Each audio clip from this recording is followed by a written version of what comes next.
और इस वक्त बड़ी खबर यह है कि जीएसटी पर प्रधानमंत्री ने थोड़ी देर में एक अहम बैठक बुलाई है। जीएसटी की तैयारियों का जायजा लेने के लिए यह बैठक बुलाई गई है। बैठक में जीएसटी मॉडल पर चर्चा हो सकती है। वित्त मंत्री समेत मंत्रालय के तमाम अधिकारी भी इस बैठक में शामिल होंगे। तो जीएसटी पर सरकार बहुत तेजी से काम कर रही है। जीएसटी पर सरकार काफी एक्शन में है और इसके तहत प्रधानमंत्री भी काफी एक्टिव है और उन्होंने एक मीटिंग बुलाई है जिसमें वित्त मंत्री होंगे और तमाम अधिकारी शामिल होंगे वित्त मंत्रालय के। मेरे साथ मेरे सहयोगी आलोक प्रियदर्शी जुड़ चुके हैं। आलोक, इस मीटिंग का एजेंडा क्या है?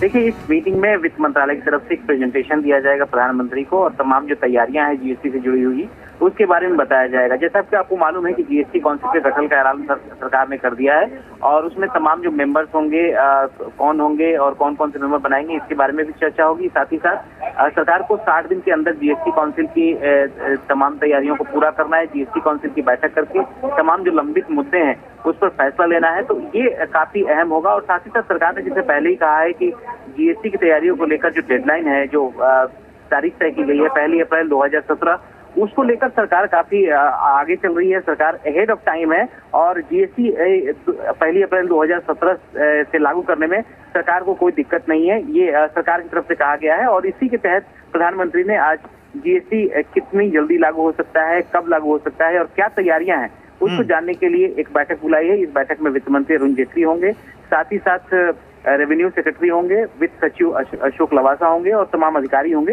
ठीक है, प्रेजेंटेशन प्रधानमंत्री को देंगे। शुक्रिया आलोक आपका इन तमाम जानकारियों के लिए। आपसे अपडेट देते रहेंगे आगे। फिलहाल बड़ी खबर एक और है। जी बिजनेस को एक्सक्लूसिव जानकारी मिली है कि मुथूट ग्रुप ने 800 करोड़ रुपए का टैक्स छिपाया है। सूत्रों के मुताबिक इनकम टैक्स विभाग को मुथूट ग्रुप के खिलाफ 800 करोड़ रुपए की टैक्स चोरी के सबूत मिले हैं। ये सबूत मुथूट फाइनेंस और मुथूट मिनी और मुथूट पापाचांग के खिलाफ मिले हैं। सूत्रों के मुताबिक इनकम टैक्स विभाग की जांच में पता चला है कि मुथूट ग्रुप की तीनों कंपनियों ने टैक्स चोरी की। इस चोरी में बड़ा हिस्सा मुथूट फाइनेंस का है। यह पिछले कुछ सालों में इनकम टैक्स की सबसे बड़ी कार्रवाई है। आईटी विभाग अब भी बैंक अकाउंट और प्रॉपर्टी दस्तावेजों की जांच में जुटा है। अगस्त में आईटी विभाग ने तीनों कंपनियों के 60 से ज्यादा ठिकानों पर छापे डाले थे। हालांकि मुथूट फाइनेंस ने अपनी सफाई में कहा है कि यह आईटी विभाग का रूटीन चेकअप था और कंपनी ने किसी तरह की टैक्स चोरी नहीं की है।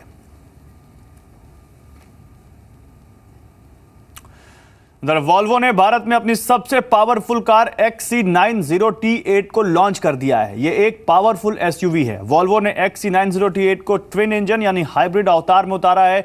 इस गाड़ी की दिल्ली में एक शोरूम कीमत 1.25 करोड़ रुपए है। यह एक 7 सीटर एसयूवी है जिसमें 2 litre turbo charge petrol engine दिया गया है जो 402 bhp की पावर देता है। इसका टॉर्क 640 Nm है। इस गाड़ी में 8 स्पीड ऑटोमेटिक ट्रांसमिशन दिया गया है। यह कार 5 से 6 सेकंड में 100 किलोमीटर प्रति घंटे की रफ्तार पकड़ लेती है और कंपनी का दावा है कि इसका माइलेज करीब 48 किलोमीटर प्रति लीटर है। इसके अलावा इसमें रेक्टेंगुलर आयरन मास्क ग्रिल और प्रोजेक्टर हेडलैम्प्स दिए गए हैं। इसमें 20 इंच के बड़े व्हील्स दिए गए हैं। वॉल्वो XC90T8 का मुकाबला Audi Q7, BMW X5, range rover sport और मर्सिडीज बेंज GLS से होगा। मैसेज किया था ना। उधर समाज के सबसे निचले तबके के लोगों को मुख्य धारा में कैसे लाया जाए, इसके लिए दिल्ली के इंडिया हैबिटेट सेंटर में साधन ने इस मुद्दे पर एक राष्ट्रीय सेमिनार का आयोजन किया। इसमें सस्टेनेबल डेवलपमेंट में माइक्रो फाइनेंस संस्थानों की भूमिका पर चर्चा हुई।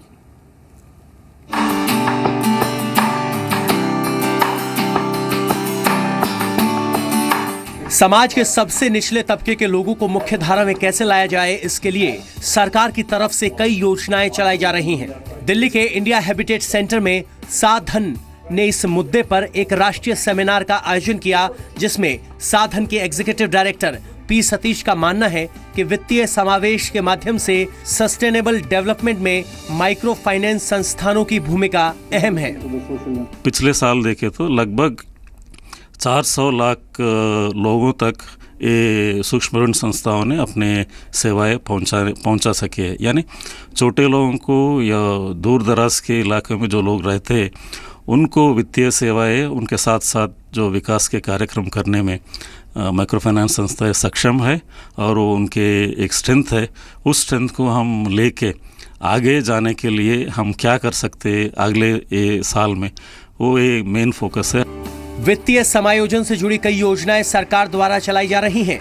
जिनमें जनधन और मुद्रा योजना शामिल है। सिडबी के चेयरमैन डॉक्टर छत्रपति शिवाजी ने कहा कि सिडबी समाज के हर तबके के विकास के लिए काम कर रहा है। दुनिया का सबसे ज़्यादा और सबसे कम समय में सबों का जीरो बैलेंस अकाउंट्स को शुरू किया गया। सभी बैंकों ने, फाइनेंशियल इंस्टीट्यूशंस ने, ये सभी वित्तीय संस्थाएं एकजुट होकर के इसमें काम कर रहे हैं। वित्तीय समावेशन के माध्यम से विकास की दिशा में आरबीआई ने भी काफी कदम उठाए हैं। हम लोगों ने फाइनेंशियल इंक्लूजन प्लान बनाए हैं जो नो फ्रिल्स अकाउंट्स हैं, जहां पर के बेसिक अकाउंट है, बेसिक सुविधाओं के साथ अकाउंट्स खोले जा सकते हैं। वो हम लोगों ने तकरीबन 23 करोड़ अकाउंट खोले थे प्रधानमंत्री जनधन योजना से पहले, और प्रधानमंत्री जनधन योजना के अंतर्गत उसमें 22 करोड़ बहुत ही कम समय के अंदर और अकाउंट्स जोड़े गए हैं। साधन के सेमिनार में आए हर संस्थान ने वित्तीय समावेश के माध्यम से समाज के निचले तबके के विकास में माइक्रो फाइनेंस संस्थानों पर जोर दिया। संतोष कुमार, जी मीडिया, दिल्ली।